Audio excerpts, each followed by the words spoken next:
Hi hello welcome to Haripriya's media. Telangana ముఖ్యమంత్రి రేవంత్ రెడ్డి ఢిల్లీలో బిజీగా ఉన్నారు. ఓవైపు రాజకీయ సమావేశాలు, మరోవైపు రాష్ట్రానికి సంబంధించిన అంశాలపై కేంద్ర మంత్రులతో భేటీ జరుపుతున్నారు. కేంద్ర ఆర్థిక శాఖ మంత్రి నిర్మల్ సీతారామన్, కేంద్ర రోడ్డు రవాణా మంత్రి నితిన్ గడ్కరీ, కేంద్ర రైల్వే మంత్రి అశ్విని వైష్ణవ్ని కలవబోతున్నారు. ఏఐసిసి అధ్యక్షుడు మల్లికార్జున్ ఖార్గేతో పాటు ప్రధాన కార్యదర్శి కేసీ వేణుగోపాల్, కాంగ్రెస్ పార్టీ అగ్రనేత సోనియా గాంధీని కలిసే అవకాశం ఉంది. తెలంగాణ నుండి లోక్సభకు పోటీ చేసే జాబితాపై హైకమాండ్ తో చర్చించనున్నారు. త్వరలో జరగనున్న పార్లమెంట్ ఎన్నికల్లో పార్టీ అభ్యర్థుల ఎంపిక, రాష్ట్రాల్లో కార్పొరేషన్ పదవుల భర్తీ తదితర అంశాలపై హైకమాండ్ తో రేవంత్ చర్చించనున్నట్లు సమాచారం. పార్లమెంట్ ఎన్నికల్లో పోటీ చేసే అభ్యర్థుల నుండి ఇప్పటికే కాంగ్రెస్ పార్టీ దరఖాస్తులు స్వీకరించింది. బీఆర్ఎస్ నుంచి కొత్తగా పార్టీలోనికి వస్తున్న వారు, అసెంబ్లీ ఎన్నికల్లో టికెట్లు రాని వారు, సొంత పార్టీ నేతల నుంచి ఎంపీ టికెట్ విషయంలో ఒత్తిడి తీవ్రంగా ఉంది. ఎంపీ టికెట్ లేని వారికి కార్పొరేషన్ పదవులు ఇచ్చి బుజ్జగించే అవకాశం ఉన్నట్లుగా ప్రచారం జరుగుతుంది.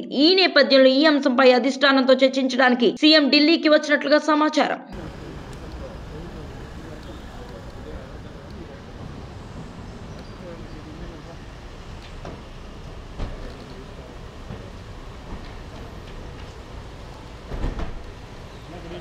నమస్తే.